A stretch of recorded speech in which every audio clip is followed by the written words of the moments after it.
The master Prakash classes YouTube channel आप सभी भावी अध्यापकों का बहुत बहुत स्वागत करता है। आप लोग हमारे साथ जो सुपर टेट से संबंधित प्रैक्टिस सेट को सॉल्व कर रहे हैं, उसका अगला प्रैक्टिस सेट आप लोग के समक्ष लेकर उपस्थित हुए हैं। इसमें भी हम लोग 150 प्रश्नों को कवर करेंगे। तो इसका पहला जो प्रश्न देखने को मिला गया, पहला और दूसरा, वो हिंदी पोर्शन का गद्यांश से लिया गया है। तो चलिए सबसे पहले गद्यांश को पढ़ते हैं, उसके बाद फिर जो है प्रश्नों को देखा जाएगा। तो चलिए देखिए, आप लोग इसको पढ़िएगा। ये हमारे द्वारा पढ़ लिया गया है, आप लोग इसको पढ़ेंगे और थोड़ा तेज़ी के साथ चलेंगे। वीडियो को आप लोग नहीं पढ़ पा रहे होंगे तो वीडियो को रोक करके पढ़ लेंगे। तो उम्मीद है हमें पढ़ ले होंगे। चलते हैं प्रश्न की तरफ। प्रश्न में पूछा गया है कि दुनिया में होने वाले युद्ध, विभाजन और वैमनस्य का कौन सा प्रमुख कारण है। अच्छा प्रश्न है और ऑप्शन आपको दिख ही रहा होगा स्क्रीन पे। कमेंट करके आप लोग आंसर देने का प्रयास करते रहेंगे।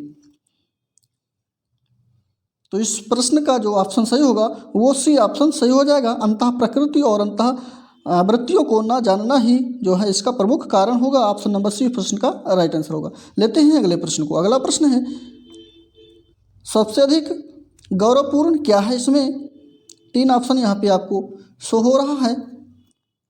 चौथा ऑप्शन थोड़ा नीचे है। चलिए देख लेते हैं, दिख रहा होगा उम्मीद है। तो यहाँ पे जो सबसे अधिक गौरवपूर्ण है वो है अंतः प्रकृति और अंतः प्रवृत्तियों पर विजय पाने का निरंतर प्रयास। ऑप्शन नंबर सी इस प्रश्न का राइट आंसर हो जाएगा। बढ़ेंगे इसी के साथ अगले प्रश्न की तरफ। तो अगला प्रश्न है, कहावत शब्द में प्रत्यय बताना है। तो हावत है, वत है, कह है या फिर आवत, कौन सा ऑप्शन सही होगा। तो शब्दों के मूल शब्दों के या धातु शब्द जो होते हैं उसके जो पीछे शब्द लगता है उसी को प्रत्यय कहा जाता है, और जो पहले मूल शब्द के पहले शब्द जुड़ जाते हैं उनको उपसर्ग कहा जाता है। तो इसमें आपका ऑप्शन नंबर डी जो है आवट शब्द लिखा है। कहाँ में आवट लगा है इसलिए ये कहावत हो गया है। ठीक, तो ऑप्शन नंबर यहाँ पे डी आवट बिल्कुल राइट आंसर होगा। बढ़ेंगे अगले प्रश्न की तरफ। अगला प्रश्न है, कौन सा शब्द तत्सम नहीं है। तो तत्सम शब्द इसमें कौन सा नहीं है, इसका तात्पर्य है कि तद्भव शब्द वो होगा। तो यहाँ पे डी ऑप्शन जो हल्दी लिखी गई है ये आपका तत्सम नहीं है, इसका तात्पर्य है कि ये तद्भव शब्द है। ठीक, तो ऑप्शन नंबर डी इस प्रश्न का राइट आंसर होगा। अगला प्रश्न है, जयचंद्र प्रकाश ये जो महाकाव्य है इसके लेखक कौन है। चारों ऑप्शन आपके स्क्रीन पे हैं जो कि लेखक के रूप में दिए गए हैं। जैसे कि पहला बलदेव चंद्र, भगवान सिंह, चंद्रवरदाई या भट्ट केदार।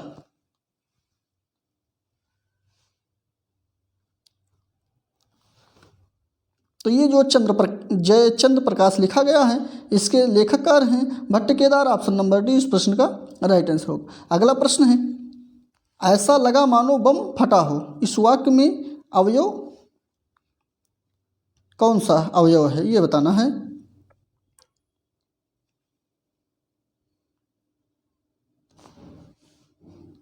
तो इसका ऑप्शन नंबर पहला ही स्वरूप बोधक अवयव इसमें होगा। ऑप्शन नंबर पहला ही इसका राइट आंसर होगा। अगला प्रश्न है, छंद पढ़ते समय आने वाले विराम को क्या कहते हैं। गति कहते हैं, यति कहते हैं, तुक कहते हैं या फिर गण कहते हैं। तो छंद को पढ़ते समय जब विराम लिया जाता है या थोड़ी देर के लिए रुका जाता है तो उसको यति के रूप में जाना जाता है या यति कहा जाता है। ऑप्शन नंबर बी यति इस प्रश्न का राइट आंसर हो जाएगा, आपका बी सही होगा। अगला है, कला का अंतिम और सर्वोच्च ध्येय सौंदर्य है, वाक्य में कितने विशेषण हैं।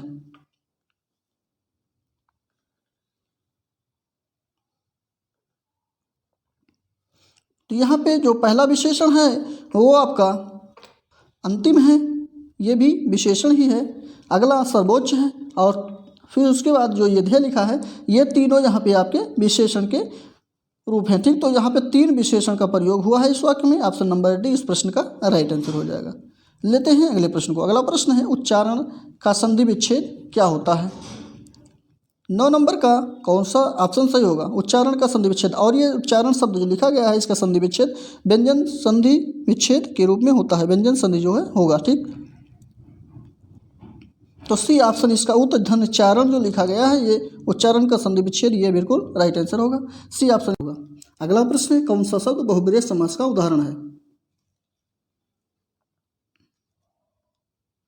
10 नंबर का ऑप्शन नंबर जो सही होगा वो वीणा पाणी। ऑप्शन नंबर पहला ही वीणा पाणी जो कि सरस्वती को कहा गया है, पहला ही ऑप्शन सही होगा। अगला प्रश्न है, वही मनुष्य है जो मनुष्य के लिए मरे में कौन सा अलंकार है?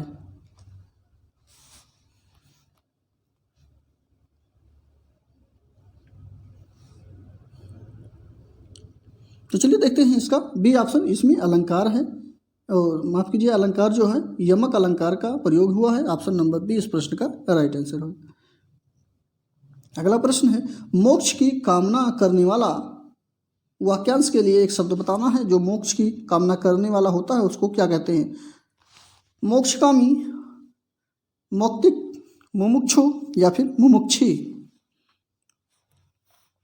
तो उसको मुमुक्षी कहते हैं। जो मोक्ष की कामना करने वाला होता है उसको मुमुक्षु कहते हैं। सी ऑप्शन इस प्रश्न का राइट आंसर आपका हो जाएगा। बढ़ेंगे अगले प्रश्न की तरफ। अगले प्रश्न में ये खूंटी शब्द जो लिखा गया है इसका बहुवचन बताना है।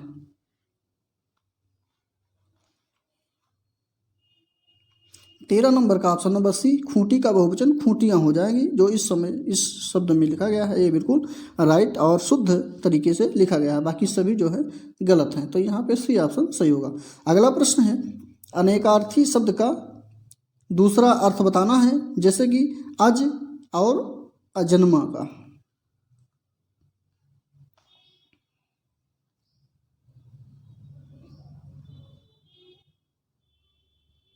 तो यहाँ पे ईश्वर आपका बिल्कुल राइट आंसर हो जाएगा, जिसका अजन्मा और अर्ज दोनों होता है ईश्वर होगा। ठीक, तो यहाँ पे आपका डी ईश्वर सही हो जाएगा। अगला प्रश्न लेते हैं, वीर रस का स्थायी भाव क्या है? तो वीर रस का स्थायी भाव जो होता है वो उत्साह होता है। ऑप्शन नंबर आपका यहाँ पे उत्साह, सी ऑप्शन बिल्कुल राइट आंसर हो जाएगा। ये सारे छोटे छोटे प्रश्न हैं, इसको आप लोग फटाफट कर लीजिएगा। वहीं पे बात करते हैं, अगर रति का, रति जो है किसकी स्थायी भाव है? तो श्रृंगार रस का स्थायी भाव रति होता है। और वहीं पे हास बात करते हैं तो हास जो है हास का है। ठीक, ये भी ध्यान रखिएगा। रौद्र की बात करते हैं तो क्रोध का रौंद होगा। ठीक, क्रोध का रौंद होता है। चलिए अगला प्रश्न लेते हैं, और ये जो है संस्कृत के प्रश्न है, इसको स्किप करेंगे हम। संस्कृत के प्रश्नों को अगर आपको देखना है तो आप लोग हमारे Telegram channel the master Prakash classes Telegram channel को ज्वाइन कर लीजिए, और वहाँ से जो है आप इसके प्रश्नों को सॉल्व कर सकते हैं। वहाँ से पीडीएफ आपको पूरी पीडीएफ इस प्रश्न प्रैक्टिस सेट का पूरा 150 प्रश्न का पीडीएफ मिल जाएगा। तो चलिए इंग्लिश के प्रश्नों पर चलते हैं। इंग्लिश के प्रश्नों को देखने से पहले ये पैसेज के जो लिखे गए हैं पैसेज, जिसको आप लोग पढ़िएगा, उसके बाद जो है प्रश्नों को देने का उत्तर देने का प्रयास करेंगे। पढ़ लिए होंगे, आगे बढ़ेंगे। ये भी पढ़ लिए हैं, थोड़ा बड़ा पैसेज है। ठीक, चलिए उम्मीद है पढ़ लिए होंगे। बढ़ते हैं आगे। अगर नहीं पढ़ पाए हों तो वीडियो को रोक करके आप लोग पढ़ लीजिएगा आसानी से, आराम से, धीरे धीरे, कोई दिक्कत नहीं है। चलिए देखते हैं प्रश्न को। तो 26 का जो प्रश्न का ऑप्शन सही होगा वो आपका डी ऑप्शन बिल्कुल राइट आंसर हो जाएगा। अगला प्रश्न लेते हैं। अगले प्रश्न और ऑप्शन सभी दिख रहा है।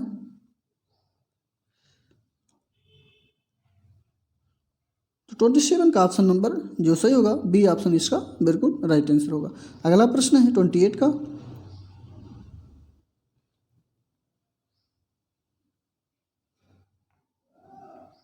तो इसका डी ऑप्शन बिल्कुल राइट आंसर होगा।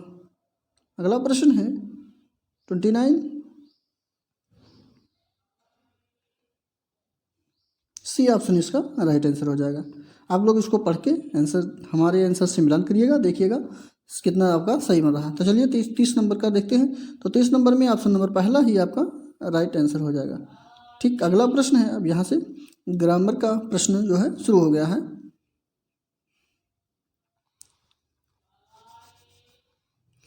यहाँ पे आपको करेक्ट एडजेक्टिव ढूंढना है। तो एडवाइस का एडजेक्टिव जो बनेगा सही वो कौन सा बनेगा? तो वो एडवाइजेबल बनेगा। ऑप्शन नंबर पहला ही बिल्कुल राइट आंसर हो जाएगा आपका। अगला प्रश्न लेते हैं। तो इसका सही एक्टिव वॉइस कौन सा है?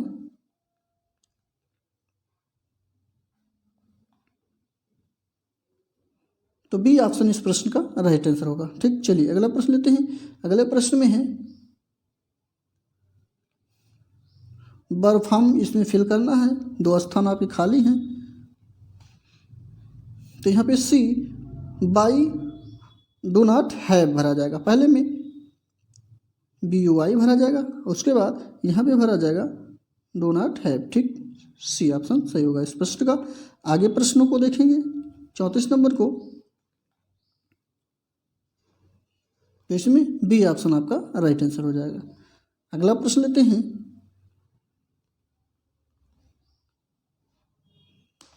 तो 35 नंबर का ऑप्शन नंबर जो सही होगा सी ऑप्शन यहाँ पे राइट आंसर हो जाएगा।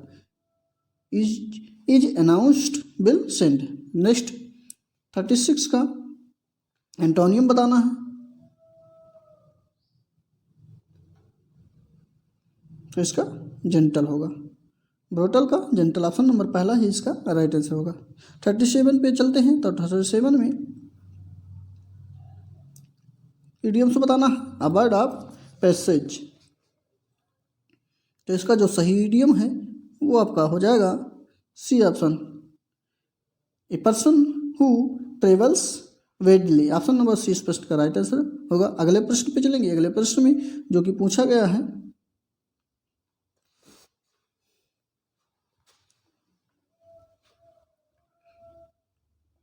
तो इसमें प्रश्न में डी ऑप्शन आपका राइट आंसर हो जाएगा। कोरेस्पॉन्डेंट ऑप्शन नंबर डी सही होगा। बढ़ेंगे अगला प्रश्न 39 नंबर पे लेते हैं। 39 नंबर में करेक्ट ऑप्शन को ढूंढना है, कौन सा फिल यहाँ किया जाएगा। तो यहाँ पे आप भरा जाएगा OFF। ठीक, चलिए बढ़ेंगे अगले प्रश्न की तरफ। 40 प्रश्न नंबर 40, तो इसमें सिनोनिम्स भरना है। तो डिसेप्टिव का सिनोनिम्स जो होगा वो आपका मिसलीडिंग होगा। ऑप्शन नंबर डी इस प्रश्न का मिसलीडिंग बिल्कुल राइट आंसर हो जाएगा। बढ़ेंगे अगले प्रश्न में जो कि विज्ञान पोर्शन से लिया गया है, विज्ञान। तो इसके प्रश्न को 41 का जो प्रश्न है, इसमें पूछा गया कि चमगादड़ बाधाओं को महसूस कर लेते हैं क्योंकि वे क्या उत्पन्न करते हैं।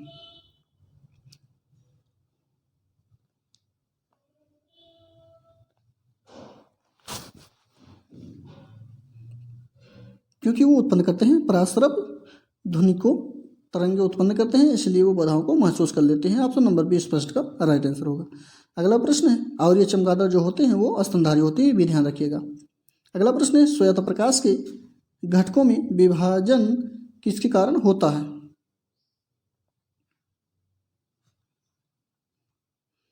तो श्वेत प्रकाश में जो घटक विभाजन होते हैं वो प्रकीर्णन के कारण होते हैं। डी ऑप्शन इस प्रश्न का राइट आंसर होगा। अगला प्रश्न है, कौन ओमिक चालक है।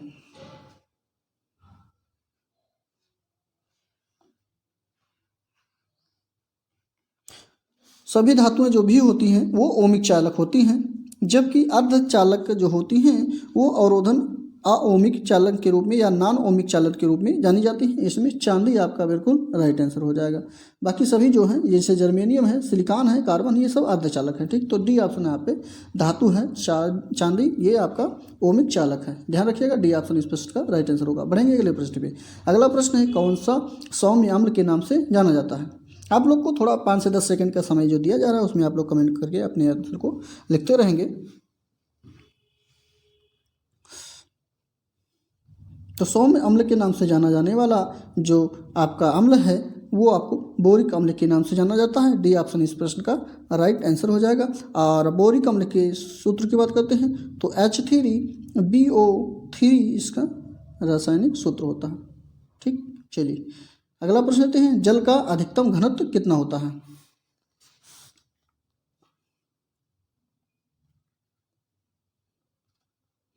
तो 4 डिग्री सेंटीग्रेड इस पर जो है जल का अधिकतम घनत्व होता है। सी ऑप्शन इस प्रश्न का राइट आंसर हो जाएगा। अगला प्रश्न है 46 नंबर, किसके बहुलकीकरण द्वारा PVC प्राप्त होता है। PVC का तात्पर्य है प्लास्टिक जो होता है वो किसके बहुलकीकरण के द्वारा प्राप्त होता है। तो ये विनाइल क्लोराइड के द्वारा जो है प्राप्त होता है। बी ऑप्शन आपका राइट आंसर होगा। अगला प्रश्न लेते हैं। अगले प्रश्न में है, मानव कंकाल तंत्र कुल कितनी अस्थियों से मिलकर बना है। अच्छा प्रश्न है। 212 है, 206 है, 202 है या 200। तो मनुष्य के शरीर में कितनी अस्थियां होती हैं कुल मिला के, इस प्रश्न का सीधा तात्पर्य यही है। तो इसमें 206 हड्डियाँ होती हैं। बी ऑप्शन इस प्रश्न का राइट आंसर हो जाएगा। और प्रत्येक हड्डी बहुत सारी कोशिकाओं जैसे कि प्रोटीन, रेशे तथा लवणों से मिलकर बनती हैं। अगला प्रश्न लेते हैं। अगले प्रश्न में है, किसमें से मानव शरीर में जल की मात्रा को संतुलित करने हेतु उत्तरदायी है? तो ये कौन सा है जो मनुष्य के शरीर में जल को की मात्रा को नियंत्रित करता है? हृदय है, यकृत है, वृक्क है या फेफड़े हैं? तो ये विक्र जो है ये मनुष्य के अंदर जो जल होती है उसकी मात्रा को संतुलित करता है। ऑप्शन नंबर सी प्रश्न का राइट आंसर होगा। और यही जो है जहाँ से नाइट्रोजन युक्त अपशिष्ट पदार्थों का निष्कासन करती है और सभी जो उपयुक्त पदार्थ हैं उसको अलग करती है। ठीक, तो ऑप्शन नंबर सी इस प्रश्न का राइट आंसर होगा। लेते हैं अगले प्रश्न को। अगला प्रश्न पूछा गया है कि किसका अपशिष्ट पदार्थ यूरिक अम्ल है?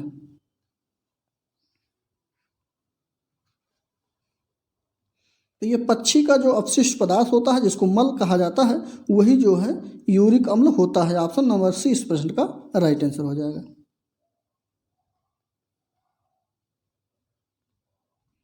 अगला प्रश्न है, दांतों के क्षरण को कम करने हेतु अधिकतम टूथपेस्ट में क्या होता है?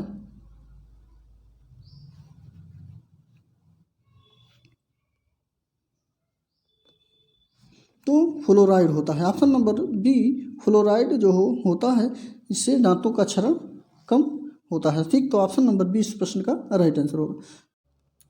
इसके बाद बढ़ते हैं अगले पोर्शन की तरफ। तो अगला पोर्शन ये 20 प्रश्न गणित का यहाँ पे है।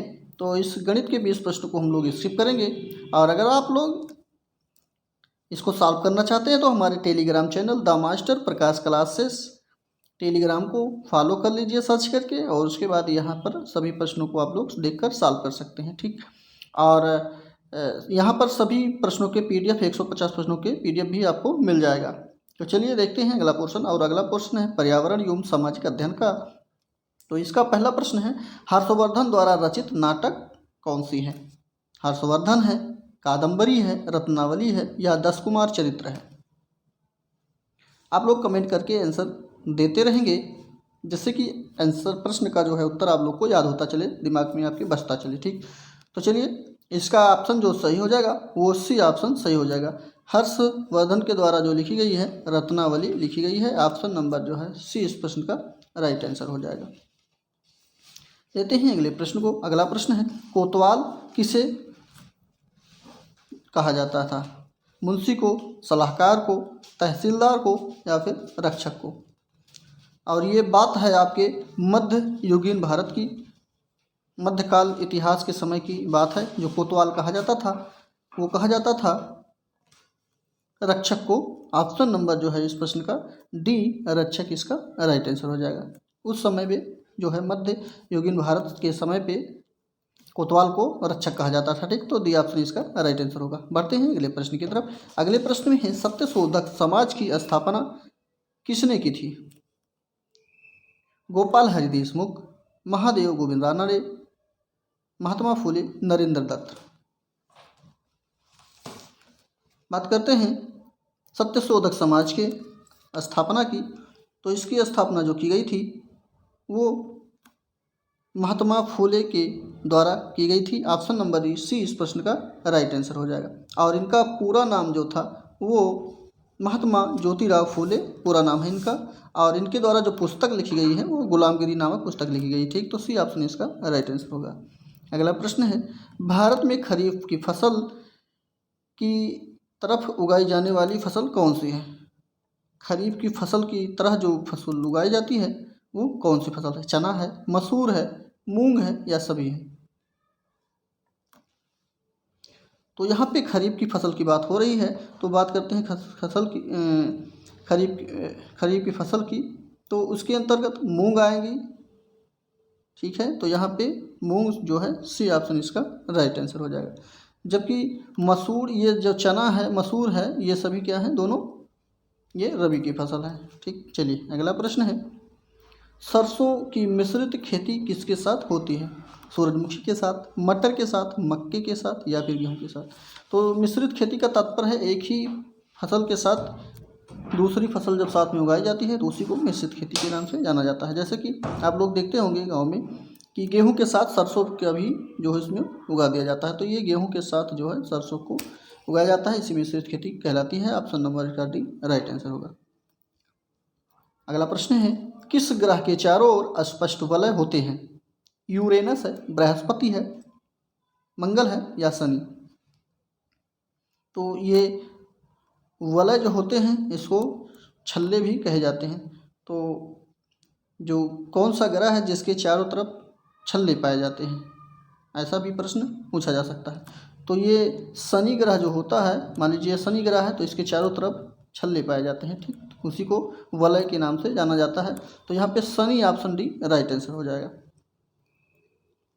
अगले प्रश्न की तरफ बढ़ेंगे। अगला प्रश्न है, एशिया का सबसे बड़ा लौह इस्पात उत्पादक देश कौन सा है? जापान है, भारत है, चीन है, इंडोनेशिया है? तो एशिया के बारे में यहाँ पे पूछा गया है, ना कि विश्व के बारे में। तो एशिया का जो सबसे बड़ा लौह इस्पात उत्पादक देश है वो आपका चीन है। चाइना ऑप्शन नंबर इसमें सही हो जाएगा, लेकिन सेकंड नंबर पे अपना भारत आएगा, ठीक है, ध्यान रखिएगा। एशिया में दूसरे स्थान पे भारत, पहले स्थान पे कौन सा है? चीन। चीन है, ऑप्शन नंबर इसका सी राइट आंसर हो जाएगा। बढ़ेंगे अगले प्रश्न की तरफ। अगला प्रश्न है, भारत में राज्य विधायिका किससे बनती है? ऑप्शन आपके स्क्रीन पे है। तो राज्य विधायिका जो बनाई जाती हैं वो किस किस से मिलकर बनती हैं?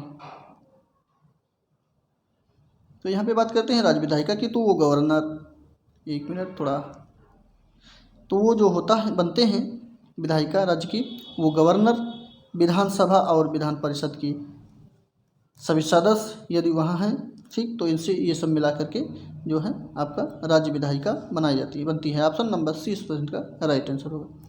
लेते हैं अगले प्रश्न को। अगले प्रश्न में है, किसे कानूनी अधिकार होता है? कानूनी अधिकार किसके पास होता है? योजना आयोग के, निर्वाचन आयोग के, वित्त आयोग के या फिर संघ लोक सेवा आयोग के? तो कानूनी अधिकार बात करते हैं तो ये अधिकार जो होता है इस समय चल भी रहा है, तो यहाँ पे निर्वाचन आयोग बिल्कुल राइट आंसर हो जाएगा आपका। और योजना आयोग जो है, इस योजना आयोग का वर्तमान में नाम नीति आयोग कर दिया गया है, ठीक है, और ये कोई संवैधानिक जो है आयोग नहीं है, ये भी ध्यान रखिएगा। तो यहाँ पे बी ऑप्शन आपका राइट आंसर हो जाएगा, जो कि कानूनी अधिकार इसको होता है।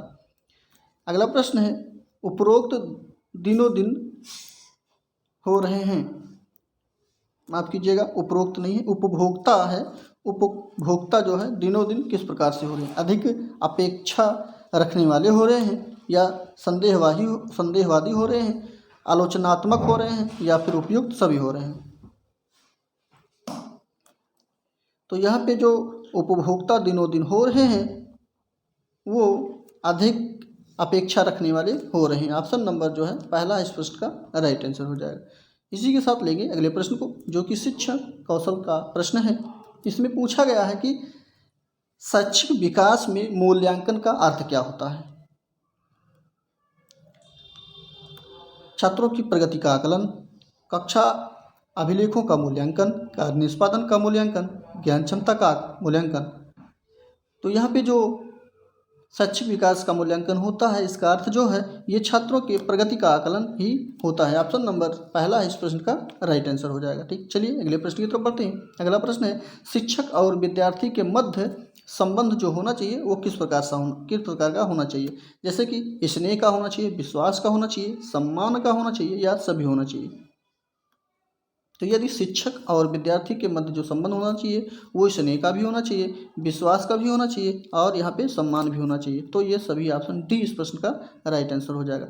डी ऑप्शन इसका राइट आंसर होगा। बढ़ेंगे इसी के साथ अगले प्रश्न की तरफ, और अगले प्रश्न में है, बच्चों की जिज्ञासा शांत करनी चाहिए। तो ये प्रश्न तो रिपीटर है, सभी लोग को मालूम होगा। जब बच्चे के अंदर में कोई भी जिज्ञासा उत्पन्न होती है और वो शिक्षक के पास जाकर सवाल करता है तो तुरंत यानी तत्काल ही विद्यार्थी का जिज्ञासा शांत कर देनी चाहिए, उसके जवाबों का उत्तर दे देना चाहिए। तो यहाँ पे डी ऑप्शन जो लिखा गया है, देखिए, तत्काल जब विद्यार्थी द्वारा जिज्ञासा की गई हो तभी उसको शांत कर देना चाहिए। ऑप्शन नंबर जो है इसका डी राइट आंसर होगा। लेते हैं अगले प्रश्न को। अगला प्रश्न है, प्रतिभाशाली विद्यार्थियों को किससे जुड़े प्रश्नों पर अधिक समय देने के लिए कहा जा सकता है? स्मरण पर, समझ पर, सृजन पर या फिर विश्लेषण पर? सृजन को क्रिएटर भी कहा जाता है, क्रिएटिविटी, ठीक। तो यहाँ पे जहाँ कहीं पर भी सृजनात्मक की बात होती है, क्रिएटिविटी की बात होती है, वो ऑप्शन सबसे पहले वरीयता दी जाएगी। जैसे बालक के सर्वांगीण विकास की बात जहाँ पर की जाएगी, सबसे पहले उसको वरीयता दी जाती है। उसी प्रकार से सर्जन जहाँ होगा या क्रिएटर जहाँ पे होगा, क्रिएटिविटी, वो सबसे पहले ऑप्शन सही हो जाएगा। ठीक, समझ सभी ऑप्शन तो सही है, लेकिन सी ऑप्शन इसका सटीक राइट आंसर होगा। ठीक, सी ऑप्शन इसका राइट आंसर हो जाएगा। अगला प्रश्न है, शिक्षक के प्रति छात्रों की उदासीनता को दूर करने के लिए क्या करना चाहिए? तो ऑप्शन आपकी स्क्रीन पर दिख ही रहा है। तो यहाँ पे दो ऑप्शन जो ऊपर दिख रहे हैं इनको देख लीजिए, उसके बाद दो ऑप्शन यहाँ नीचे हैं। ठीक, चलिए तो यहाँ पे बात करते हैं शिक्षक के प्रति छात्रों की उदासीनता के परिणामों को दूर करना, समस्याओं को दूर करना। तो यहाँ पे उदासीनता के कारण जानने का प्रयास करना चाहिए। ठीक है, तो इसका कारण क्या है ये जानेंगे तभी उसको दूर कर पाएंगे। ठीक, तो पहला ही ऑप्शन इसका राइट आंसर है, बाकी और प्रश्न ऑप्शन को पढ़ने की जरूरत नहीं है। तो बढ़ते हैं अगले प्रश्न की तरफ। अगला प्रश्न है, एक अध्यापक की दृष्टि में कौन सा कथन सबसे अच्छा माना जा सकता है? जैसे कि प्रत्येक बच्चा सीख सकता है, कुछ बच्चे सीख सकते हैं, अधिकतर बच्चे सीख सकते हैं, बहुत कम बच्चे सीख सकते हैं। तो देखिए, जो समावेशी शिक्षा का लक्ष्य रखा गया है या जो समावेशी शिक्षा के अंतर्गत आते हैं, उसमें अध्यापक की जो दृष्टि होनी चाहिए उसमें प्रत्येक बच्चा सीख सकता है, इस कथन जो है सबसे अच्छा माना जाएगा। ऑप्शन नंबर पहला है इस प्रश्न का राइट आंसर हो जाएगा। ठीक, चलिए अगला प्रश्न है। अगला प्रश्न है, सीखे हुए ज्ञान, कौशल या विषय का अन्य परिस्थितियों में उपयोग करने को क्या कहते हैं? तो जान ही गए होंगे, यदि कोई काम आप सीख रहे हैं और पहले सीखे हुए ज्ञान का उसमें उपयोग कर रहे हैं, तो ये आपका सीखने का स्थानांतरण के रूप में जाना जाता है। तो यहाँ पे ऑप्शन नंबर बी इस प्रश्न का राइट आंसर हो जाएगा और आगे पढ़ने की ज़रूरत नहीं है। चलिए अगले प्रश्न की तरफ बढ़ जाते हैं। तो अगला प्रश्न है, यद्यपि शिक्षण व्यवसाय की सफलता के अनेक कारक होते हैं, फिर भी नीचे दिए हुए कारकों में आप किसे सबसे श्रेष्ठ मानते हैं? चलिए ऑप्शन देख लेते हैं। उम्मीद है कि ऑप्शन आपको दिख रहा होगा। सुंदर व्यक्तित्व होता है, कम वेतन की क्षतिपूर्ति हेतु अन्य स्रोतों की खोज भी हो सकती है, या फिर उच्च सामाजिक पृष्ठभूमि हो सकती है। अन्यथा ऑप्शन डी में जो लिखा गया है, शिक्षक की मधुर वाणी तथा भाषा पर अधिकार हो सकता है। तो 88 का जो ऑप्शन होगा वो सी ऑप्शन बिल्कुल राइट इस प्रश्न का हो जाएगा, जो कि उच्च सामाजिक पृष्ठभूमि की जो है सबसे मानेंगे। यहाँ पे ऑप्शन नंबर सी इस प्रश्न का राइट आंसर हो जाएगा। यहाँ पे शिक्षण व्यवसाय की सफलता के बारे में बात किया गया था, इसलिए ये ऑप्शन सही होगा। ठीक है, ध्यान रखिएगा। चलिए सी ऑप्शन सही होने के साथ बढ़ते हैं अगले प्रश्न की तरफ। अगला प्रश्न है, एक शिक्षक प्रश्न पत्र बनाने के बाद यह जांच करता है कि क्या प्रश्न परीक्षण के विशिष्ट उद्देश्यों की परीक्षा ले रहे हैं। वह मुख्य परीक्षा से प्रश्न पत्र के बारे में चिंतित करता है। तो किस प्रकार से चिंतित करता है ये देखना है इसमें। जैसे कि वो किस टाइप से होना चाहिए, जैसे उसकी वैधता होनी चाहिए, संपूर्ण विषय वस्तु को शामिल करना चाहिए, या प्रश्नों के प्रकार को शामिल करना चाहिए, सभी प्रकार के प्रश्नों को शामिल करना चाहिए, या फिर उसमें विश्वसनीयता भी होनी चाहिए। तो यहाँ पे जब कोई भी शिक्षक प्रश्न पत्र को बनाता है, या तो उसके बाद उसका बनाने के बाद जांच करता है कि उसमें सभी प्रश्न पत्रों को शामिल कर दिया गया है या नहीं। तो यहाँ पे सी ऑप्शन सभी प्रश्न, एक मिनट, बी नहीं, संपूर्ण विषय वस्तु को शामिल किया गया है कि नहीं। प्रश्न पत्रों को तो शामिल करेगा, लेकिन संपूर्ण विषय वस्तु को भी शामिल किया गया है कि नहीं। तो यहाँ पर ऑप्शन नंबर जो इसका सही हो जाएगा, बी ऑप्शन आपका राइट आंसर होगा। ठीक है, और ये जो है रेमाउंट के अनुसार सही है। ठीक, ऑप्शन नंबर बी इसका राइट आंसर होगा। बढ़ेंगे अगले प्रश्न की तरफ। अगला प्रश्न है, नीचे लिखे कथनों में से कौन सा सबसे अच्छा शिक्षक पहचान चिन्ह नहीं है। तो सबसे अच्छा शिक्षक पहचान जो नहीं है इसमें, वो ऑप्शन सीधा प्रश्न ऑप्शन पे चलते हैं। तो उसमें है कि उसे अपने विषय वस्तु के उद्देश्य का ज्ञान नहीं होता है। कोई भी शिक्षक है जिसे अपने विषय वस्तु के उद्देश्य का ज्ञान नहीं होता है, वही जो है शिक्षक उत्तम पहचान चिन्ह नहीं होती, शिक्षक अच्छे शिक्षक की पहचान नहीं होती है। तो सी ऑप्शन इस प्रश्न का राइट आंसर हो जाएगा। लेते हैं अगले प्रश्न को। अगला प्रश्न है बाल मनोविज्ञान का। तो बाल मनोविज्ञान के प्रश्न को लेते हैं। तो इसमें कहा गया है कि एक शिक्षक विधि में दो या अधिक शिक्षक सहयोगपूर्वक विषयों की योजना बनाते हैं, पूरा करते हैं तथा सदैव विद्यार्थियों पर इसके प्रभाव का मूल्यांकन आवर्ती रूप से करते रहते हैं। तो यह विधि कौन सी विधि होगी? चलिए देखते हैं, ऑप्शन आपकी स्क्रीन पे है। तो यहाँ पे जब सब लोग एक साथ काम करते हैं तो वो टोली विधि कहलाती है। ठीक, तो ऑप्शन नंबर जो है इसका बी राइट आंसर हो जाएगा। अगला प्रश्न है, एक अच्छे शिक्षक का सबसे महत्वपूर्ण गुण क्या होना चाहिए? जैसे कि विषय वस्तु का ज्ञान होना चाहिए उसे, या अच्छा संप्रेषण कौशल होना चाहिए, या फिर विद्यार्थियों के हित का ध्यान रखना चाहिए, प्रभावी नेतृत्व का गुण होना चाहिए। 92 में यदि अच्छे शिक्षक के जो गुण होते हैं वो अच्छा संप्रेषण कौशल होना चाहिए। यदि आपके अंदर बात व्यक्तित्व या बात करने का ढंग है तो आप सभी जो है बच्चों को एक साथ अच्छे ढंग से जो है जोड़े रख सकते हैं। ठीक, तो बी ऑप्शन इसका सबसे सटीक आंसर है। जरूरी नहीं है कि संपूर्ण ज्ञान ही सब कुछ कराएगा, ठीक, लेकिन ये सबसे अच्छा है। चलिए बी ऑप्शन इसका राइट आंसर हो जाएगा। लेते हैं अगले प्रश्न को। अगले प्रश्न में है, अधिगम के लिए विद्यार्थियों की तत्परता का आकलन करना शिक्षकों के लिए कठिन है, क्योंकि? तो चलिए देखते हैं क्यों कठिन है ये ऑप्शन। चलिए ऑप्शन दिख रहा होगा आप लोग को, आप लोग भी कमेंट करके उत्तर लिखते रहें, क्योंकि आप लोग अपने उत्तर को देते नहीं हैं, इसलिए थोड़ा समझ में नहीं आता है। आप लोग केवल वीडियो देखते ही रहते हैं। कमेंट करके आंसर को भी लिखा करें, और कोई सुझाव हो तो उसको भी लिख दिया करें, कोई दिक्कत परेशानी। ठीक, चलिए देखते हैं इसका आंसर। पहला ही ऑप्शन इसका राइट आंसर हो जाएगा, जो कि तत्परता के सभी तत्व एक साथ परिपक्व नहीं हो सकते हैं। ठीक, तो अब पहला ही ऑप्शन राइट आंसर होगा। बढ़ेंगे अगले प्रश्न की तरफ। अगला प्रश्न है, बुद्धि जो है समावेश करती है, तो किसका? अपसारी चिंतन का, अभिसारी चिंतन का, समालोचित चिंतन का, या फिर विचारशील चिंतन का? अच्छा प्रश्न है। तो बुद्धि जो समावेश करती है वो आपके जो है अपसारी चिंतन को समावेशित करती है। तो यहाँ पे ऑप्शन नंबर जो सही हो जाएगा आपका पहला ही ऑप्शन राइट आंसर हो जाएगा। ठीक, तो अपसारी चिंतन यहाँ पे सही होगा, ये इसका समावेश करती है। और इसका तात्पर्य है कि कोई बिंदु होता है, जैसे यहाँ एक कोई समस्या है तो इस समस्या को सोचने के लिए तमाम अनेक प्रकार से रास्ते हो सकते हैं। ठीक, और वहीं पे अभिसारी चिंतन की बात करती हैं, तो कोई बहुत ढेर सारी समस्या है तो उसका जो है अंदर की तरफ सोचेंगे तो एक यहाँ पे केंद्रित होगा। तो यहाँ पे पहला ही ऑप्शन आपका राइट आंसर हो जाएगा। और अगले प्रश्न को देखा जाए। अगले प्रश्न में है, जीन पियाजे की संज्ञानात्मक विकास की अवस्थाओं के अनुसार जिसे पूर्व प्रत्यात्मक काल के रूप में जाना जाता है, निम्नलिखित में से किसे से संबंधित है? तो जीन पियाजे का 4 अवस्था जो है, संज्ञानात्मक विकास की 4 अवस्थाओं के बारे में कहा गया है, जिसमें पहला अवस्था जो है आपका, जो ऑप्शन पहले भी लिखा गया है, इंद्रिय गामक या इंद्रिय गति अवस्था, सही है ये।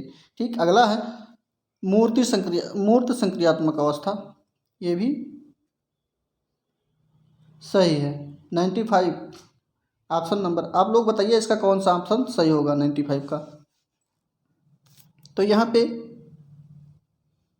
अगला जो है पूर्व संक्रियात्मक अवस्था, उसके बाद औपचारिक संक्रियात्मक अवस्था है। तो यहाँ पे बात करते हैं सी ऑप्शन की। तो पूर्व संक्रियात्मक अवस्था ये कोई अवस्था नहीं होती है। ठीक है, यहाँ पे मूर्त के बाद अमूर्त जो होता है, ये तो ठीक है, अमूर्त ये जो है अमूर्त होता है। ठीक है, तो यहाँ पे ऑप्शन नंबर जो सही होगा वो आपका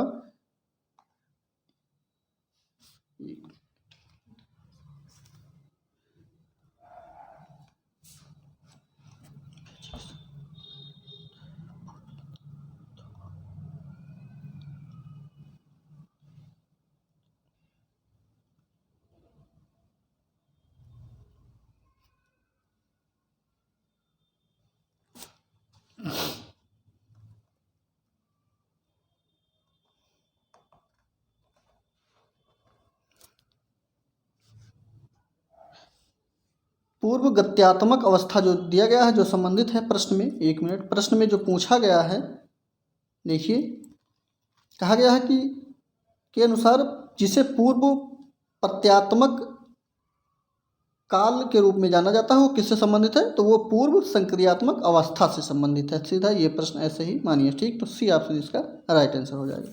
यहाँ पे थोड़ा उल्टा फुल्टा लिखा था तो इसलिए थोड़ा कन्फ्यूजन हो गया था, ठीक। सी ऑप्शन इसका राइट आंसर होगा। चलिए अगले प्रश्न की तरफ बढ़ते हैं। अगला प्रश्न है, हम में से कुछ लोग, कुछ जो लंबे हैं, ध्यान दीजिएगा, कुछ जो लंबे हैं तथा कुछ जो छोटे हैं, कुछ जो गोरे हैं तथा कुछ जो काले हैं। यहाँ पे अलग अलग व्यक्तित्व की बात जो है, भिन्नता की बात किया जा रहा है, ठीक है। और कुछ लोग मजबूत हैं तथा कुछ कमज़ोर हैं। तो ये कथन जो है स्थापित सिद्धांत किस पे आधारित है? बुद्धि के लैंगिक भिन्नता पे, बुद्धि के प्रजाति भिन्नता पर, या व्यक्तित्व भिन्नता पर, या फिर व्यक्तित्व गतिशीलता पर। तो मैंने पहले ही आप लोग को जो है बता दिया कि ये जो है व्यक्तित्व भिन्नता पे आधारित है। तो सी ऑप्शन इस प्रश्न का राइट आंसर है, क्योंकि यहाँ पे सभी प्रकार के व्यक्ति जो है अलग अलग प्रकार, भिन्न भिन्न प्रकार के से, ठीक। कोई मोटा है, कोई काला है, कोई गोरा है, कोई कमज़ोर है, कोई पतला है। चलिए सी ऑप्शन इसका राइट आंसर होगा। अगला प्रश्न है, वह विशेषता जो कि सहयोगात्मक स्थिति की सीमा में नहीं है। तो ऑप्शन कौन सा सही होगा? आमने सामने अंतःक्रिया होगा, या फिर व्यक्तिगत जवाबदेही होगा, कार्यों पर जोर होगा, या शिक्षक केंद्रित होगा। 97 का ऑप्शन नंबर जो सही हो जाएगा। तो यहाँ पे शिक्षक केंद्रित ही ऑप्शन डी इस प्रश्न का राइट आंसर हो जाएगा, क्योंकि यहाँ पे बात किया गया है सहयोगात्मक स्थिति की सीमा नहीं है। तो ये शिक्षक केंद्रित जो होता है इसमें सहयोगात्मक नहीं होती, ठीक। तो ऑप्शन नंबर जो है डी इस प्रश्न का राइट आंसर होगा। अगला प्रश्न है, एक अच्छा विद्यालय वह है, कौन सा अच्छा विद्यालय होता है? ऑप्शन पढ़ेंगे तब आंसर को देखा जाएगा कौन सा ऑप्शन सही है इसका, ठीक। चलिए तो यहाँ पे सी ऑप्शन जो लिखा गया है, जो बालक के सामाजिक स्थिरीकरण को समझे तथा कक्षा के वातावरण को प्रगतिशील व प्रेरणास्पद बनाए, वो विद्यालय सबसे अच्छा माना जाता है। तो यहाँ पे सी ऑप्शन इस प्रश्न का राइट आंसर होगा। अगला प्रश्न है, जब एक क्षेत्र का अधिगम दूसरे क्षेत्र के अधिगम में सहायता करता है। ये अभी थोड़ी देर पहले हम लोग इस प्रश्न को दूसरे टाइप के प्रश्न था देख चुके हैं, लेकिन प्रश्न उसी से ही लिया गया, ठीक। जैसे कि एक कहीं जानकारी हमको होती है और हम किसी काम को करते हैं तो दूसरे काम में हमको पहले काम का सहयोग मिल जाता है, तो वहाँ पे आपका क्या होता है, धनात्मक अंतरण होता है। यानी यहाँ पे अधिगम लिख गया है तो अधिगम का धनात्मक अंतरण होगा, ठीक। ऑप्शन नंबर पहला इस प्रश्न का राइट आंसर हो जाएगा। अगला प्रश्न है, दुर्बलीकरण जो है किसमें बाधा डालता है? शारीरिक स्तर पर, कार्यात्मक स्तर पर, सामाजिक स्तर पर, या फिर शैक्षणिक स्तर पर। दुर्बलीकरण का तात्पर्य है कि आप अगर दुबले पतले हैं तो ये किस पे जो है दिक्कत डाल सकता है, तो वो आपके कार्यात्मक स्तर पर कार्य डालेगा। ऑप्शन नंबर जो है 20% का राइट आंसर होगा, ठीक। चलिए बी ऑप्शन सही होने के साथ बढ़ेंगे अगला प्रश्न की तरफ। और इसमें जो है सामान्य ज्ञान और करंट अफेयर के प्रश्नों को देखने के लिए मिलेगा।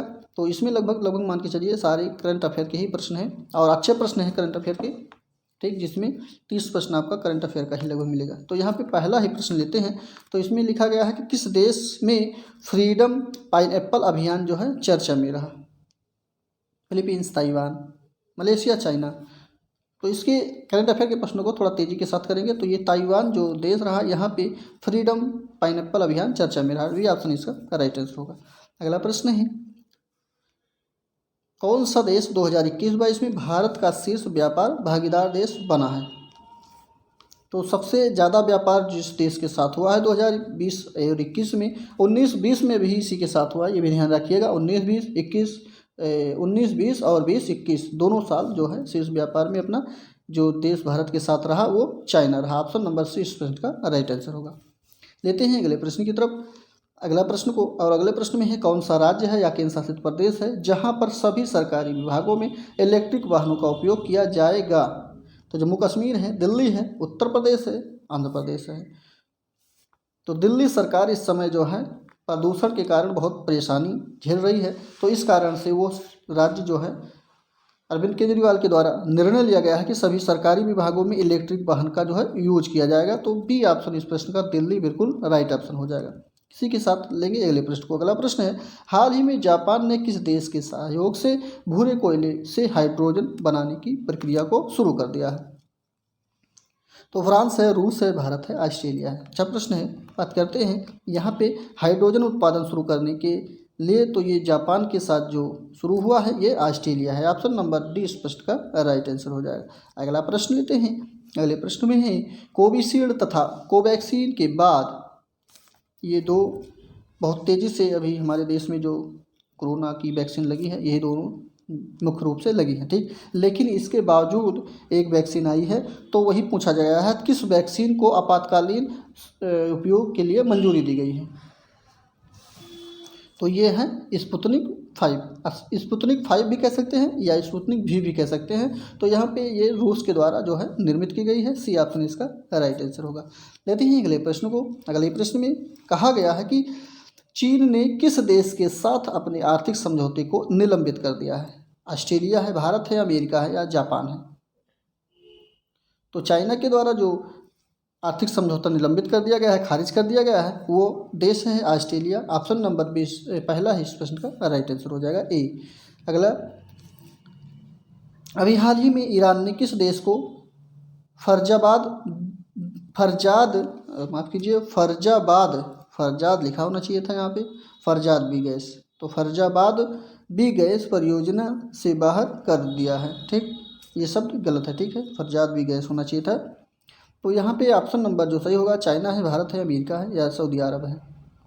तो इससे जो बाहर हुआ है वो भारत हुआ है। ऑप्शन नंबर 20 प्रश्न का राइट आंसर होगा, जो कि ईरान के द्वारा बाहर कर दिया गया है, ठीक। और ये हुआ क्या है, इसको जो है चाइना के द्वारा कुछ लालच मिला है, इसलिए ये इसको बाहर कर दिया है, ध्यान रखिएगा। तो भी ऑप्शन इसका राइट आंसर होगा। अगले प्रश्न की तरफ बढ़ते हैं। अगला प्रश्न है किस मंत्रालय के द्वारा सेहत ओपीडी जो है पोर्टल को लॉन्च किया गया है। ये सेहत ओपीडी पोर्टल जो है इसको किस मंत्रालय के द्वारा लॉन्च किया गया है, जैसे कि स्वास्थ्य मंत्रालय या फिर महिला एवं बाल विकास मंत्रालय, उपभोक्ता मंत्रालय या फिर रक्षा मंत्रालय। बात करते हैं सेहत ओपीडी पोर्टल की, तो ये जो मंत्रालय है ये रक्षा मंत्रालय के द्वारा इसको लॉन्च किया गया है। ऑप्शन नंबर डी इस प्रश्न का राइट आंसर हो जाएगा। अगला प्रश्न है जैस्मिन हैरिसन हाल ही में अटलांटिक महासागर को पार करने वाली विश्व की सबसे कम उम्र की महिला बनी है। तो ये किस देश से संबंध रखती है, अमेरिका है, ब्रिटेन है, ब्राज़ील है, ऑस्ट्रेलिया है। तो जैस्मिन हैरिसन जो है ये आपकी ब्रिटेन की रहने वाली है। ऑप्शन नंबर बी ब्रिटेन इस प्रश्न का राइट आंसर होगा। अगला प्रश्न है 2021-22 के केंद्रीय बजट के विनिवेश के माध्यम से कितना धन जुटाने का लक्ष्य रखा गया है। तो 21-22 में जो केंद्र सरकार का बजट जुटाने का लक्ष्य रखा गया है वो है 1,75,000 करोड़ का लक्ष्य रखा गया है। सी ऑप्शन इस प्रश्न का राइट आंसर होगा। अगला प्रश्न है किस राज्य ने महिलाओं के टीकाकरण के लिए स्पेशल पिंक बूथ की शुरुआत की है। ध्यान रखिएगा, ये सब बहुत इंपॉर्टेंट प्रश्न है। ऐसे प्रश्नों को आप लोग नोटबुक में ज़रूर नोट कर लिया करें। और अगर हम बात करते हैं करंट अफेयर के प्रश्नों की, तो ये तो आपके लिए एकदम मस्ट ही है, इसको ज़रूर नोट कर लिया करें, ठीक है। तो चलिए देखते हैं। तो यहाँ पे स्पेशल पिंक बूथ का जो निर्माण किया गया है वो आपकी उत्तर प्रदेश सरकार के द्वारा किया गया है। पहला ही ऑप्शन इस प्रश्न का राइट आंसर होगा। मिलेंगे अगले प्रश्न की तरफ, तो बढ़ते हैं अगले प्रश्न की तरफ। किस राज्य में देश की पहली इलेक्ट्रिक व्हीकल सिटी को विकसित किया जाएगा। तो इलेक्ट्रिक व्हीकल सिटी जो बनेगी वो आपका गुजरात राज्य में बनेगी। ऑप्शन नंबर सी इस प्रश्न का राइट आंसर हो जाएगा। 112 का सी ऑप्शन सही होगा। बढ़ेंगे अगले प्रश्न की तरफ। संयुक्त अरब अमीरात ने भारतीय मूल के किस व्यक्ति को अबू धाबी के शीर्ष नागरिक सम्मान से पुरस्कृत किया गया है। तो ये अबू धाबी का ये जो संयुक्त राज्य अमेरिका का ये अबू धाबी जो है ये राजधानी है, वहाँ के एक जो सबसे बड़ा सम्मान होता है शीर्ष नागरिक सम्मान के नाम से उसे जाना जाता है। तो ये सम्मान अपने भारत के एक लोग को मिला है, उनका नाम क्या है, यूसुफ अली है, नज़ीर अहमद है, संजीव कुमार है या फिर जसपाल सिंह है। तो ये बात करते हैं यूसुफ अली की। तो इनको ये सम्मान मिला गया, नागरिक सम्मान से पुरस्कृत किया गया है। ऑप्शन नंबर पहला इसका राइट आंसर हो जाएगा। अगला प्रश्न है किस देश ने जवानों के लिए दुनिया का पहला कोरोना वैक्सीन तैयार कर दिया है। माफ कीजिए, जवान नहीं है, जानवरों के लिए है। जानवरों के लिए किस देश ने सबसे पहले दुनिया का पहला टीका वैक्सीन तैयार कर लिया गया है। तो यहाँ पे ये जो जानवरों के लिए पहला कोरोना वैक्सीन टीका तैयार किया गया है वो रसिया के द्वारा तैयार किया गया है। बी ऑप्शन इस प्रश्न का राइट आंसर हो जाएगा, रूस। अगला प्रश्न है 93वां ऑस्कर अवार्ड 2021 के दौरान बेस्ट फिल्म का अवार्ड किसे प्रदान किया गया? द फादर को, नोमैडलैंड को, या फिर माई ऑक्टोपस टीचर को, या फिर प्रॉमिसिंग यंग वुमन को? 93वां ऑस्कर अवार्ड 2021 के दौरान जो दिया गया था, ये दिया गया है नोमैडलैंड को। ऑप्शन नंबर 20 प्रश्न का राइट आंसर हो जाएगा। अगला प्रश्न है, गणतंत्र दिवस 2021 की परेड में किस देश के सैनिक दस्ते को शामिल किया गया? चलिए देखते हैं। 2021 की बात किया जा रहा है, तो यहाँ पे मुख्य अतिथि के रूप में जो था कोई तो आया ही नहीं था, लेकिन जो सैनिक दस्ते को शामिल किया गया था वो बांग्लादेश का सैनिक दस्ता था। ऑप्शन नंबर सी इस प्रश्न का राइट आंसर होगा। और लगे हाथ 2022 की भी बात कर लेते हैं। 2022 में भी कोई मुख्य अतिथि नहीं आया, लेकिन इसमें जो है मध्य एशिया के 5 देशों को आने के लिए यहाँ पे आमंत्रित किया गया था, लेकिन कोरोना काल के चलते हुए उनको भी जो है मना कर दिया गया, इसलिए इस बार भी कोई नहीं आया। ठीक, तो ध्यान रखिएगा, ऑप्शन नंबर सी इसका राइट आंसर होगा। और 2020 में भी कोई नहीं, मुख्य अतिथि के रूप में भी कोई नहीं था, और यहाँ पे सैनिक दस्ते को इसमें शामिल भी किया गया था, लेकिन इस बार कोई नहीं शामिल हुआ। ठीक, तो यहाँ पे सी ऑप्शन इस प्रश्न का राइट आंसर होगा। लेते हैं अगले प्रश्न को। अगला प्रश्न है, मार्च 2021 को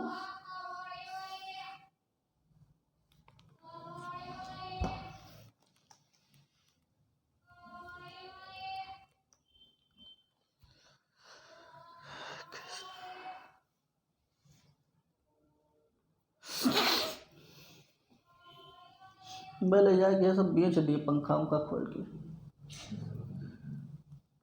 दिमाग खराब हो जाता है का बनाना जी बताइए कि रील्स लगा था ये वो खाने करेगा तो सब सर खड़ा के चिल्ला रहा तो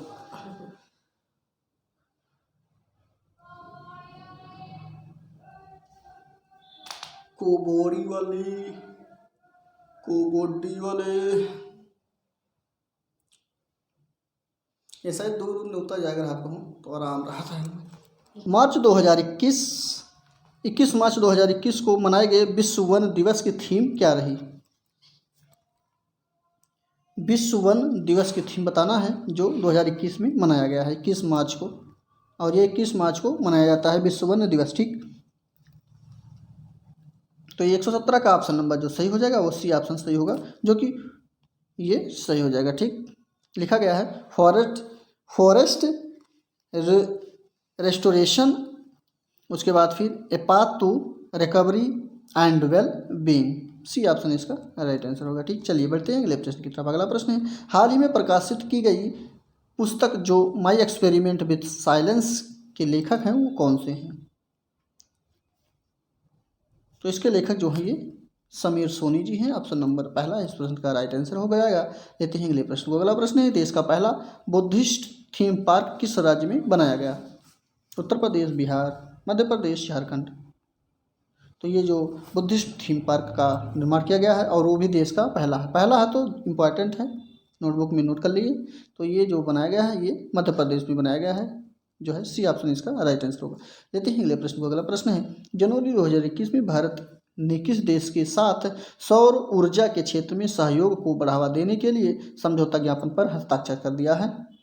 अच्छा प्रश्न है, और ये जो सौर क्षेत्र का व्यवस्था है ये अपने हरियाणा के गुरुग्राम में इसका मुख्यालय है, जिसका नाम है सौर संगठन। ठीक, तो यहाँ पे ये फ्रांस के साथ इसका जो है समझौता हुआ है। ऑप्शन नंबर जो है सी इस प्रश्न का राइट आंसर होगा। ये बात है जनवरी 2021 की, लेकिन अब लगभग 1 साल पूरे हो गए हैं, तो इसमें सदस्य जो हैं आपके 102 सदस्य इसके भी हो गए हैं, और ये पहला अंतर्राष्ट्रीय मुख्यालय है जो भारत में स्थित है। ठीक, ये भी ध्यान रखिएगा। चलिए बढ़ेंगे अगले प्रश्न की तरफ। अगला प्रश्न है, हाल ही में किस राजधानी लेखक को बिहारी पुरस्कार 2020 प्रदान करने की घोषणा की गई है? कमलाकांत झा हैं, मोहन कृष्ण बोहरा हैं, या हरीश मीनाक्षू हैं, या फिर अपूर्वा कुमार हैं? अच्छा प्रश्न है। 121 की बात करते हैं तो इसमें ये मोहन कृष्ण बोहरा जो जी हैं, इन्हीं को बिहारी पुरस्कार 2020 जो है देने की घोषणा की गई है। ऑप्शन नंबर 20 प्रश्न का राइट आंसर हो जाएगा। लेते हैं अगले प्रश्न को। अगला प्रश्न है, किस राज्य में धसान नदी पर अर्जुन सिंचाई परियोजना का निर्माण किया गया है? याद रखिएगा, ये सारे छोटी छोटी नदियाँ हैं। तो ये धसान नदी का बात किया गया है और उस पर बन रहा है अर्जुन सिंचाई परियोजना। ठीक, तो मध्य प्रदेश है, गुजरात है, उत्तर प्रदेश है या आंध्र प्रदेश। तो यहाँ पे ये अपने ही प्रदेश की बात है, उत्तर प्रदेश में ये नदी जो है ठीक, धसान नदी, ध्यान रखिएगा।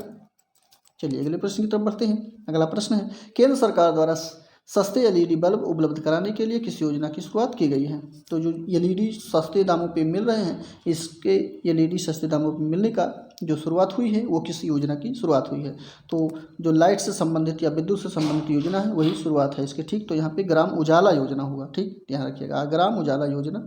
ऑप्शन नंबर बी इस प्रश्न का राइट आंसर हो जाएगा। बढ़ेंगे अगले प्रश्न की तरफ। दिव्यांग जन को इंफ्रास्ट्रक्चर से जुड़ी समस्याओं के समाधान हेतु हाल में जो ऐप लॉन्च किया गया है वो कौन सी उन्नत ऐप है? सारथी ऐप है, सुगम्य भारत ऐप है या सतर्क नागरिक ऐप है? तो ये है सुगम्य भारत ऐप, जो कि दिव्यांग जन हैं या दिव्यांगजनों के लिए जो इंफ्रास्ट्रक्चर से जुड़ी समस्याओं का समाधान इससे किया जाएगा। Option number C right answer होगा, जो कि सुगम्य भारत एप्लीकेशन से होगा। ठीक, चलिए अगला प्रश्न लेते हैं। अगले प्रश्न में है, आवास एवं शहरी मामले मंत्रालय द्वारा हाल ही में जारी नगरपालिका प्रदर्शन सूचकांक 2020 में कि प्रथम स्थान किसको प्राप्त हुआ है? वाराणसी को, इंदौर को, शिमला को या फिर नासिक को? तो नगरपालिका प्रदर्शन सूचकांक 2020 में जिसको प्रथम स्थान मिला है वो स्थान है आपके इंदौर का। ऑप्शन नंबर 20 प्रश्न का राइट आंसर हो जाएगा। ठीक, चलिए आईक्यू एयर संस्था द्वारा जारी विश्व वायु गुणवत्ता रिपोर्ट 2020 के अनुसार दुनिया के सबसे अधिक प्रदूषित शहरों में से नई दिल्ली का स्थान जो है वो कौन सा है? 5वां है, 7वां है, 6वां है या फिर 10वां है? 126 का ऑप्शन नंबर जो सही होगा यहाँ पे डी, ये 10वां स्थान नई दिल्ली का है, जो कि दुनिया के द्वारा और वो भी आईक्यू एयर संस्था के द्वारा ये सर्वे किया गया है कि जो है सबसे प्रदूषित शहर जो माना गया है वो 2020 में वो आपका दिल्ली है, वो भी 10वें स्थान पे। Option number D right answer होगा। अगला प्रश्न है, 1 मार्च से 7 मार्च 2021 के बीच अंतर्राष्ट्रीय योग महोत्सव दिवस का आयोजन किया गया था, तो वो कहाँ किया गया था? ऋषिकेश, गांधीनगर, भुवनेश्वर या नई दिल्ली? तो ये किया गया है ऋषिकेश। 81,000 ऋषियों की तपोभूमि भी कहा जाता है। ऑप्शन नंबर पहला है ऋषिकेश सही हो जाएगा।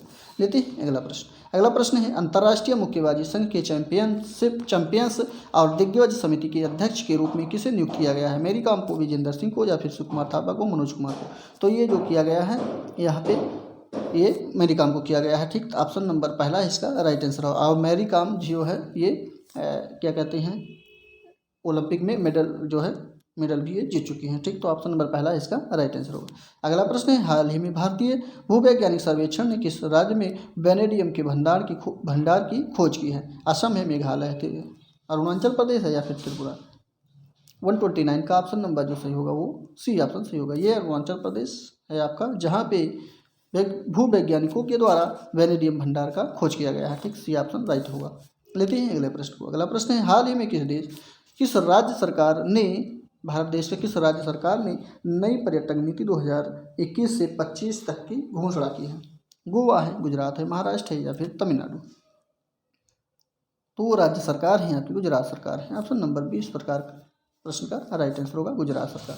लेते हैं अगला प्रश्न, और अगला प्रश्न में है तार्किक शक्तियाँ यानी कि रीजनिंग के प्रश्नों को हम लोग देखेंगे और साथ साथ बता देते हैं इसमें। चलिए सीधा बता ही देते हैं, कोई दिक्कत ही नहीं होगी। चलिए देखते हैं प्रश्न को। तो प्रश्न में पूछा गया है कि यहाँ खाली स्थान जो लिखा गया है यहाँ पे क्या भरा जाएगा। ठीक, तो चलिए देखते हैं। जैसे यू लिखा गया है तो उसकी यू की क्रम संख्या जो होती है वो 21 होती है, यम का 13 होता है, भी का 22 होता है, 18 का 8 होता है, तो यस का कितना होगा? तो यस का कितना हो जाएगा? तो 19 होगा। सी ऑप्शन इसका राइट आंसर होगा। आप लोग सॉल्व करिएगा, इसको देखिएगा, मैच कराइएगा हमारे प्रश्न उत्तर से सही होगा क्या नहीं। ठीक, तो अगर गुड को 41 लिखा जाता है तो बैट को क्या लिखा जाएगा? तो 132 का ऑप्शन नंबर जो सही हो जाएगा। यहाँ पे सभी अक्षरों को जोड़ा गया है, जैसे जी का 7 और डबल ओ का 15 फिर डी का 4, तो यहाँ पे 41 जोड़ने पर आ जाएगा। ठीक, उसी प्रकार से यहाँ पे बी ए डी को कर्मों की संख्या को जोड़ेंगे तो यहाँ पे बी ए डी का होगा 2 धन 1 धन 4 बराबर 7 हो जाएगा। तो यहाँ पर भी सी ऑप्शन आपका राइट आंसर हो जाएगा 7। बढ़ेंगे अगले प्रश्न की तरफ। अगला प्रश्न है, एक्टिव को 7 लिखा जाता है, सेम प्रश्न ये भी है। इसके सभी क्या कहते हैं अक्षरों के अंकों को जोड़ लेंगे, उसके बाद आएगा 60 और इसके भी जोड़ेंगे तो आएगा आपका कितना? कमेंट करके आप लोग बताएं फटाफट कौन सा अंक जो है आएगा। तो आएगा 91। ऑप्शन नंबर सी भी इस प्रश्न का राइट आंसर होगा। अगला प्रश्न है कूट भाषा में मैटर को इस प्रकार से लिखा जाता है तो लेंथ को किस प्रकार से लिखा जाएगा। चलिए लिखते हैं।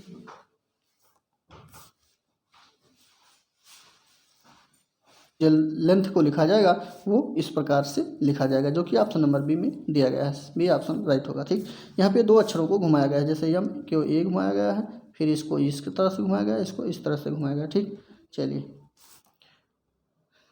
अगले प्रश्न की तरफ बढ़ते हैं। अगला प्रश्न है यदि किसी कूट भाषा में मेथड को इस तरह से लिखा जाता है, ये मेथड है, इसको इस तरह से लिखा जाता है, तो प्रैक्टिस को किस तरह से लिखा जा सकता है।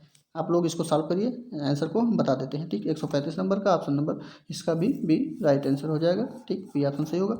लेते हैं अगले प्रश्न को। अगला प्रश्न ये कंप्यूटर के प्रश्न को देखने के लिए यहाँ पे आपको मिलेगा, लगभग 5 प्रश्न यहाँ पे देखेंगे हम लोग।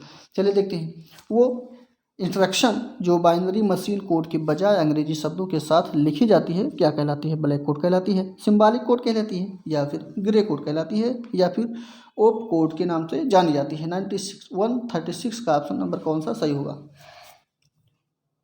तो यहाँ पे जो इंस्ट्रक्शन बाइनरी कोड के बजाय अंग्रेजी शब्दों के साथ लिखी जाती है वो आपका सिंबॉलिक कोड के नाम से जानी जाती है। बी ऑप्शन इसका राइट आंसर हो जाएगा। लेते हैं अगले प्रश्न को। अगला प्रश्न है कुल डेटाबेस सामग्री का व्यू कितना होना चाहिए। 137 में पहला ही ऑप्शन इसका राइट आंसर होगा, जो कि कंसेप्चुअल व्यू होता है। ऑप्शन नंबर पहला राइट आंसर होगा। बढ़ेंगे अगले प्रश्न की तरफ। अगला प्रश्न है जो विशेषाधिकार एक डेटाबेस बनाने के लिए आवश्यक है वो कौन सा है। तो ये YSDBA पहला ही ऑप्शन इसका राइट आंसर होगा। अगला प्रश्न है एक डाटाबेस प्रणाली के आर्किटेक्चर का इंटरनल लेवल कितना होना चाहिए। तो एक्सटर्नल लेवल जो होना चाहिए एक आर्किटेक्चर का वो होना चाहिए आपका व्यू लेवल। तो ऑप्शन नंबर जो है इसका, एक मिनट थोड़ा हैंग कर रहा है, डी ऑप्शन इसका राइट आंसर होगा। ठीक, चलिए और आप लोग कमेंट करके आंसर को देते रहें, जैसे कि लगे कि हाँ आप लोग हैं। ठीक, चलिए 140 का ऑप्शन कौन सा सही होगा। चलिए आप लोग इसके कमेंट कर इसका उत्तर देंगे। ठीक है, चलिए एक नाम या नंबर जो स्टोरेज स्थान की पहचान करने के लिए उपयोग किया जाता है वो कौन सा है। बाइट कहलाता है, रिकॉर्ड कहलाता है, एड्रेस कहलाता है, या फिर सभी कहलाते हैं। चलिए अब इस प्रश्न का उत्तर आप लोग बताइए। कहानी की तरह एकदम सुनते चल रहे हैं। चलिए देखते हैं। तो इसमें एक एड्रेस होता है। ठीक, तो सी ऑप्शन इसका राइट आंसर हो जाएगा। जीवन कौशल प्रबंधन एवं अभिवृद्धि के प्रश्नों को देखेंगे तो इसका पहला प्रश्न है यदि छात्रों में श्रम का महत्व भावना का अर्थ क्या कहलाता है। चलिए देखते हैं। तो यहाँ पे शारीरिक श्रम करने से मान सम्मान नहीं घटता, सही बात है, यही श्रम का महत्व होता है छात्रों में।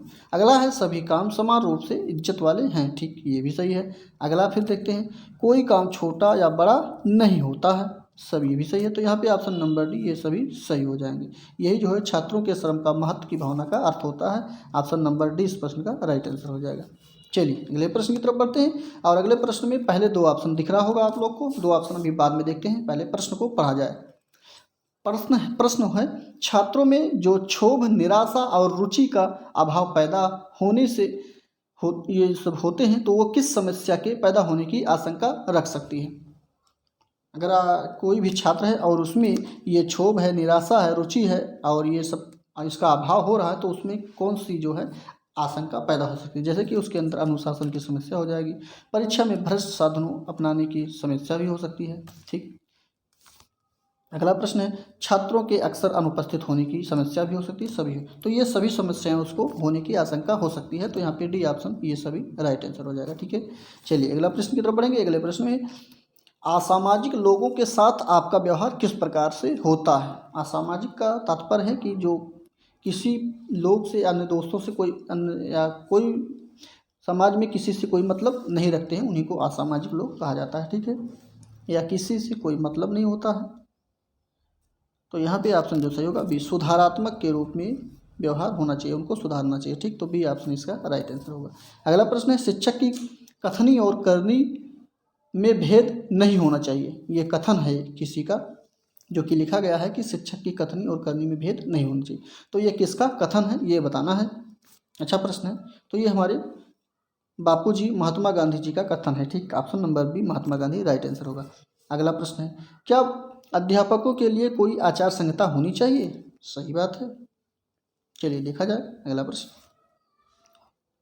अगर होगा नहीं तो ये अपने आप की मनमानी करेंगे, है कि नहीं? तो चलिए देखते हैं। तो यहाँ पे हाँ होना चाहिए, क्योंकि उससे उनकी जवाबदेही बढ़ जाएगी। ऑप्शन नंबर बी इस प्रश्न का राइट आंसर हो जाएगा, जो कि आचार संहिता होनी चाहिए। चलिए अगले प्रश्न की तरफ बढ़ते हैं। अगला प्रश्न है, अध्यापक बनने के बाद आपको विचारानुसार हर अध्यापक के घर पर किस वस्तु का होना सबसे जरूरी माना जाता है? तो अगर विचारानुसार की बात करते हैं तो यहाँ पे पुस्तक जो होता है, क्योंकि जितना पुस्तक अध्यापक पढ़ेगा उतनी ही ज्ञान उसको होगी और बालक को उसी तरह से नई नई बातों को बताएगा। ठीक, तो यहाँ पे पहला ही ऑप्शन पुस्तकालय हमारे हिसाब से बिल्कुल राइट आंसर है प्रश्न का। ठीक, तो यहाँ पे ड्राइंग रूम से कोई मतलब नहीं है, टेलीविजन से कोई मतलब नहीं है। ठीक, तो सभी जब ये दोनों होगा नहीं तो ये सभी होगा नहीं, तो यहाँ पे पहला ही ऑप्शन इसका राइट आंसर होगा। अगला प्रश्न है, उत्तरदायित्व की भावना को परखने के लिए किस निम्नलिखित में से किस पर ध्यान नहीं दिया जाना चाहिए? भावना को अगर परखना है तो किस पे ध्यान नहीं देना है? चलिए देखते हैं, ऑप्शन आपकी स्क्रीन पे है। तो यहाँ पे ध्यान जो नहीं देना चाहिए वो काम को सुंदरता के साथ किंतु देर में पूरा करना, ये इस पे ध्यान नहीं देना चाहिए। ऑप्शन नंबर सी इस प्रश्न का राइट आंसर होगा। एक कॉलेज की अध्यापिका वास्तव में विद्यार्थियों की सहायता करती है यदि वह क्या कर रही होती है? तो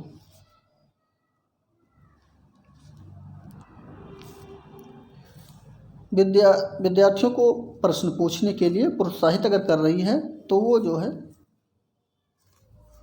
अगर विद्यार्थियों को प्रश्न पूछने के लिए प्रोत्साहित करती है तो वो अध्यापिका जो है वास्तव में विद्यार्थियों की सहायता करती है। ठीक, ऑप्शन नंबर इसका डी ही राइट आंसर हो जाएगा, ये डी। ठीक, चलिए अगले प्रश्न की तरफ बढ़ेंगे। अगला प्रश्न है, अध्यापक का कार्य छात्रों के पढ़ाई के प्रति किस प्रकार से होना चाहिए? जैसे विश्वास पैदा करना होना चाहिए, लगाव होना चाहिए, आस्था होनी चाहिए, अनुराग पैदा करना होना चाहिए। एक सही होगा, इसमें कौन सा सबसे सटीक आंसर होगा? तो यहाँ पे जब अध्यापक का छात्रों के प्रति जो होना चाहिए वो लगाव होना चाहिए। ठीक, ऑप्शन नंबर बी इस प्रश्न का राइट आंसर। जब लगाव होगा तभी तो बच्चे किताब के साथ जुड़ेंगे और अपना ध्यान केंद्रित करेंगे तो पढ़ पाएंगे या सीख पाएंगे। ठीक, तो आपका यहाँ पे बी ऑप्शन बिल्कुल राइट आंसर होगा। लेते हैं अगले प्रश्न को। अगला प्रश्न है, आधुनिक अनुशासन का मौलिक दर्शन क्या है? इच्छित व्यवहारों का पुनर्वास होना है, पुनर्बलन होना है, या फिर नियमों का कड़ाई से पालन है, स्वास्थ्य मार्गदर्शन एवं परामर्श है, स्कूलों को शोर मुक्त करना है? तो ये इस पर प्रैक्टिस सेट का आखिरी प्रश्न है और यहाँ पे इसको करने के बाद हम लोग 150 प्रश्नों को पूरा सॉल्व कर चुके होंगे और आप लोग बताएंगे इस प्रश्न का कौन सा ऑप्शन सही है। तो यहाँ पे बात करते हैं आधुनिक अनुशासन का मौलिक दर्शन की। तो यहाँ पे ये स्वास्थ्य मार्गदर्शक एवं परामर्श जो है ये इस प्रश्न का सबसे सटीक आंसर होगा। ठीक, तो यहाँ पे सी ऑप्शन इसका राइट आंसर हो जाएगा, जो आधुनिक अनुशासन और मौलिक दर्शन का आंसर होगा। ठीक, तो यहाँ पे सी ऑप्शन सही होने के साथ बढ़ते यहाँ पे लगभग 150 प्रश्न कवर हो चुके हैं। ठीक, और जो लोग इसके PDF को चाहते हैं या सॉल्व करना चाहते हैं वो हमारे Telegram channel the master Prakash classes को फॉलो कर लें, वहाँ से PDF इसको मिल जाएगा। ठीक, तो चलिए मिलेंगे इसी के साथ अगले प्रैक्टिस सेट में। और वीडियो को लाइक कर दीजिए, वीडियो को अपने दोस्तों के साथ शेयर भी कर दीजिए, जिससे कि अन्य को भी प्रैक्टिस सेट का लाभ मिलता रहे। तो मिलेंगे अगले वीडियो में, तब तक के लिए गुड बाय।